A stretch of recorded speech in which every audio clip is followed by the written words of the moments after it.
Assalamualaikum warahmatullahi wabarakatuh. Jumpa lagi dengan Bu Guru Mila. Kali ini kita akan membahas prediksi terbaru soal-soal pedagogik P3K tahap 2. Semangat bagi para pejuang P3K yang pelaksanaannya tinggal beberapa hari lagi. Oke, kita langsung pada soal yang pertama. Seorang guru merancang evaluasi dengan mendasarkan pada indikator dan tujuan pembelajaran yang sudah ditentukan di RPP. Evaluasi tersebut dimaksudkan untuk menentukan hasil dan kemajuan belajar siswa. Maka jenis evaluasi yang tepat dipilih oleh guru adalah evaluasi formatif, evaluasi sumatif, C. Evaluasi selektif, D. Evaluasi diagnostik, E. Evaluasi penempatan. Maka jawaban yang tepat itu adalah jawaban yang B. Kata kuncinya adalah untuk menentukan hasil dan kemajuan belajar siswa, maka itu dinamakan dengan evaluasi sumatif.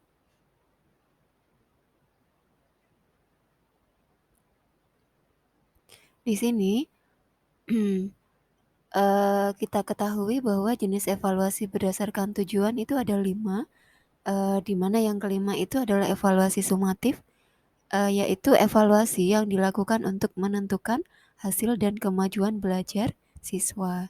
Jadi jawabannya itu adalah yang B. Sedangkan evaluasi diagnostik itu adalah untuk menelaah kelemahan-kelemahan siswa beserta penyebabnya. Kemudian evaluasi selektif itu adalah untuk memilih siswa yang paling tepat sesuai dengan kriteria program kegiatan tertentu. Yang ketiga, evaluasi penempatan itu digunakan untuk menempatkan siswa dalam program pendidikan tertentu. Yang keempat, evaluasi formatif itu digunakan untuk memperbaiki dan meningkatkan proses belajar dan mengajar.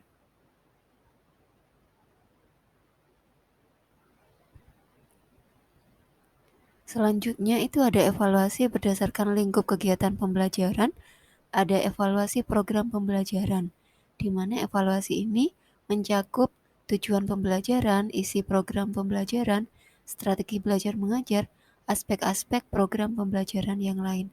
Yang kedua, evaluasi proses pembelajaran, yaitu evaluasi yang mencakup kesesuaian antara proses pembelajaran dengan garis-garis besar program pembelajaran yang ditetapkan, kemampuan guru dan siswa dalam mengikuti proses pembelajaran. Yang ketiga adalah evaluasi hasil pembelajaran, yaitu evaluasi hasil belajar yang mencakup tingkat penguasaan siswa terhadap tujuan pembelajaran yang ditetapkan, baik itu umum maupun khusus, ditinjau dalam aspek kognitif, afektif, dan psikomotorik.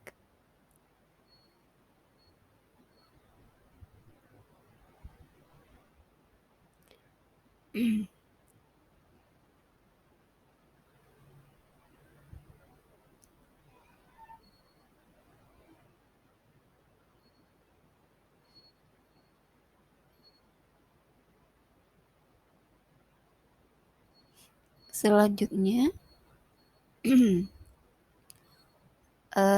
beralih ke soal selanjutnya.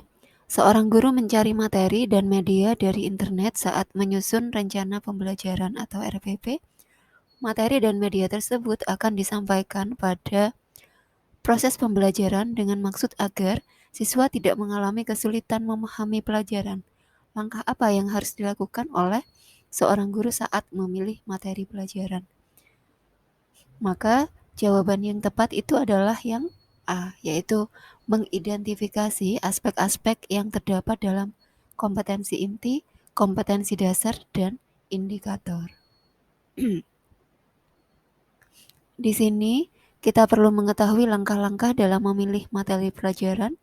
Yang pertama adalah mengidentifikasi aspek-aspek yang terdapat dalam kompetensi inti, kompetensi dasar, dan indikator.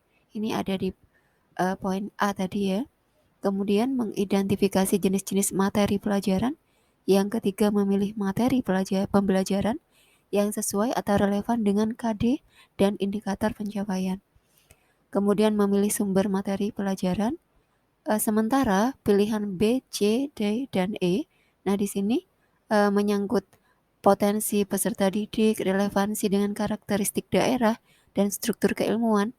tingkat perkembangan fisik, intelektual, emosional, sosial, dan spiritual peserta didik, kemudian kebermanfaatan bagi peserta didik, aktualitas, kedalaman dan keluasan materi pembelajaran, kemudian relevansi dengan kebutuhan peserta didik dan tuntutan lingkungan, alat dan sumber bahan, dan alokasi waktu, itu bukan termasuk langkah-langkah memilih materi, tetapi merupakan prinsip dalam memilih materi. Jadi merupakan prinsip ya, bukan langkah-langkahnya. Sedangkan yang ditanyakan adalah langkah-langkahnya, maka eh, jawaban yang tepat itu adalah yang A. Jadi mengidentifikasi aspek-aspek yang terdapat dalam KI, KD, dan indikatornya. Kemudian soal selanjutnya, dengan mencermati silabus, seorang guru akan merancang pelaksanaan pembelajaran atau RPP. Sebagaimana yang tertuang dalam Permendikbud RI nomor 22 tahun 2016, rencana pelaksanaan pembelajaran atau RPP mencakup sekurang-kurangnya A. Kompetensi inti, KD, tujuan, materi, modal, metode, strategi, dan penilaian. Nah, di sini jawaban yang tepat itu adalah yang E. Jawaban yang E di sini mengandung identitas sekolah, identitas mata pelajaran, tujuan pembelajaran, materi ajar, media, sumber belajar, langkah pembelajaran, dan penilaian hasil belajar. Kita lihat penjelasannya. Permendikbud nomor 22 tahun 2016 yaitu tentang standar proses pendidikan dasar dan menengah menjelaskan bahwa RPP adalah rencana kegiatan pembelajaran tatap muka untuk satu pertemuan atau lebih. Nah, RPP ini dikembangkan dari silabus untuk mengarahkan kegiatan pembelajaran peserta didik dalam upaya mencapai kompetensi dasar atau KD. RPP disusun berdasarkan KD atau subtema yang dilaksanakan satu kali pertemuan atau lebih. Dalam Permendikbud nomor 22 tahun 2016 secara tegas menjelaskan komponen minimal RPP terdiri atas identitas sekolah yaitu nama satuan pendidikan, B. Identitas mata pelajaran atau tema atau subtema mencakup 1. Kelas atau semester, yang kedua materi pokok, dan 3. Alokasi waktu ditentukan berdasarkan keperluan untuk pencapaian KD dan beban belajar dengan mempertimbangkan jumlah jam pelajaran yang tersedia dalam silabus dan KD yang harus dicapai. Kemudian selanjutnya mengandung kompetensi dasar, yaitu sejumlah kemampuan minimal yang harus dikuasai peserta didik dalam mata pelajaran tertentu sebagai rujukan penyusunan indikator pencapaian kompetensi. Yang D adalah yaitu indikator pencapaian kompetensi, yaitu perilaku yang dapat diukur dan atau diobservasi untuk menunjukkan ketercapaian kompetensi dasar tertentu. Yang kelima atau E adalah tujuan pembelajaran, dirumuskan lebih spesifik atau detail dengan merujuk indikator pencapaian kompetensi. Yang keenam adalah materi pembelajaran, memuat fakta, konsep, prinsip, dan prosedur yang relevan dan ditulis dalam bentuk butir-butir pokok bahasan atau subpokok bahasan, sesuai dengan rumusan indikator pencapaian kompetensi. Selanjutnya yaitu model atau metode pembelajaran. Model pembelajaran lebih luas dari metode dan mempunyai sintaks jelas. Digunakan guru untuk mewujudkan proses pembelajaran dan suasana belajar yang mengaktifkan peserta didik untuk mencapai kompetensi dasar. Selanjutnya adalah media pembelajaran, yaitu alat bantu guru untuk menyampaikan materi pembelajaran agar peserta didik termotivasi, menarik perhatian, dan berminat mengikuti pembelajaran. Selanjutnya adalah sumber belajar. Dapat berupa buku cetak, buku elektronik, media yang berfungsi sebagai sumber belajar, peralatan, lingkungan belajar yang relevan. Kemudian langkah-langkah kegiatan pembelajaran, yaitu serangkaian aktivitas pengelolaan pengalaman belajar siswa, melalui tahapan pendahuluan, inti, dan penutup.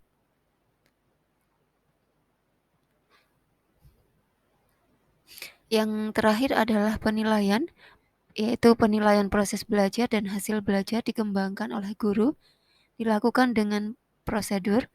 Satu, menetapkan tujuan penilaian dengan mengacu pada RPP yang telah disusun. Yang kedua, menyusun kisi-kisi penilaian. Yang ketiga, membuat instrumen penilaian serta pedoman penilaian. Yang keempat, melakukan analisis kualitas instrumen penilaian. Yang kelima, melakukan penilaian. Yang keenam, mengolah, menganalisis, dan menginterpretasikan hasil penilaian. Yang ketujuh, melaporkan hasil penilaian. Yang kedelapan, memanfaatkan laporan hasil penilaian.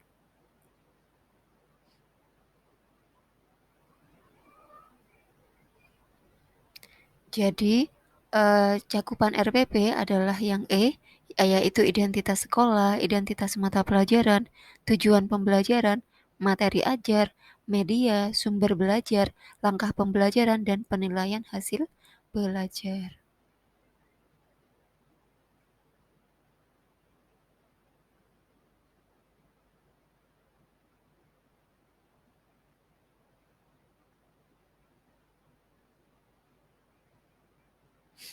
Soal selanjutnya, seorang guru senior mengajar siswanya dengan metode diskusi dan menggunakan media gambar yang sudah berlangsung dari tahun ke tahun. Pada awal semester baru 2019, siswa di kelas tersebut diketahui 70% memiliki preferensi belajar kinestetik sehingga mereka tidak fokus saat pembelajaran dan diskusi berlangsung. Siswa lebih senang jika mengerjakan tugas yang diberikan oleh guru. Dari kasus tersebut, strategi pembelajaran yang paling tepat dipilih guru adalah A. Kooperatif, B. Project-based learning, C. Contextual, D. Inquiry, E. Discovery. Maka jawaban yang tepat adalah project-based learning. Penjelasannya, untuk menjawab pertanyaan ini, kita harus memahami macam-macam strategi pembelajaran ya. Yang pertama, kooperatif. Di sini kata kuncinya adalah siswa-siswa bekerja sama dalam kelompok-kelompok kecil. Kemudian problem solving merupakan kerangka konseptual tentang proses pembelajaran yang menggunakan masalah-masalah real dalam kehidupan nyata. Kemudian project-based learning atau PJBL merupakan strategi pembelajaran yang dikembangkan berdasarkan penerapan proyek dengan melibatkan siswa menyelidiki masalah dunia nyata. Kemudian inquiry adalah proses untuk memperoleh dan mendapatkan informasi dengan melakukan observasi atau eksperimen. Maka di sini untuk siswa yang mereka itu memiliki preferensi belajar kinestetik yang identik dengan motorik ya, gerakan, maka strategi pembelajaran yang paling tepat adalah project-based learning. Di mana di sini ada proyek yang harus dikerjakan oleh siswa dalam menyelidiki masalah dunia nyata dengan menyelidiki masalah di dunia nyata. Selanjutnya ada discovery learning, ada contextual teaching learning. Discovery learning itu kata kuncinya adalah siswa mencari dan menyelidiki suatu permasalahan. Kemudian kontekstual itu adalah guru mengaitkan antara materi yang diajarkan dengan situasi dunia nyata dan mendorong siswa membuat hubungan antara pengetahuan dengan penerapannya dalam kehidupan sehari-hari.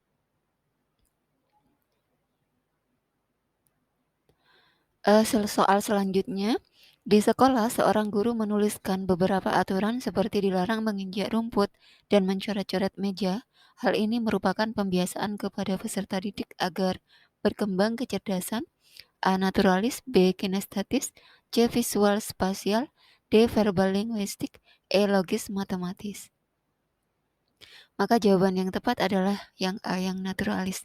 Di sini pembelajaran yang mengembangkan kecerdasan naturalis, yaitu yang pertama, jalan-jalan di alam terbuka. Yang kedua, melihat keluar jendela. Yang ketiga adalah eco-studi. Strategi ini mengintegrasikan kepedulian peserta didik pada kelangsungan bumi untuk semua mata pelajaran.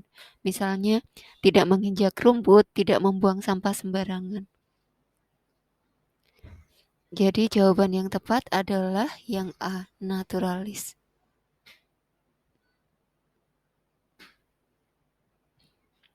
Selain itu pembelajaran logis matematis ya.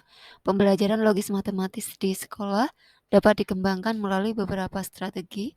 Yang pertama, menceritakan masalah yang dihadapi sehari-hari, kemudian dipecahkan dengan bantuan pemikiran matematis dengan mengatur waktu penyelesaian dengan tepat dan efektif. Yang kedua, merencanakan suatu eksperimen. Yang ketiga, membuat diagram Venn. Yang keempat, membuat analogi. Yang kelima, menggunakan keterampilan berpikir dari tingkat rendah hingga berpikir tingkat tinggi untuk menyelesaikan masalah. Yang keenam, mengkategorikan fakta-fakta yang dipelajari sesuai sifat dan jenisnya.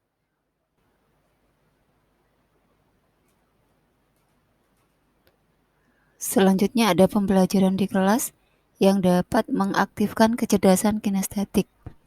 Yang pertama, respon tubuh. Yang kedua, meminta peserta didik menanggapi pelajaran menggunakan tubuh. Ya. Kemudian yang aktivitas respon tubuh yang pertama. Yang kedua, teater kelas. Yang ketiga, konsep kinestetis, yaitu permainan tebak-tebakan. Yang keempat, hands-on thinking, memberi kesempatan peserta didik untuk memanipulasi objek. Yang kelima, peta tubuh.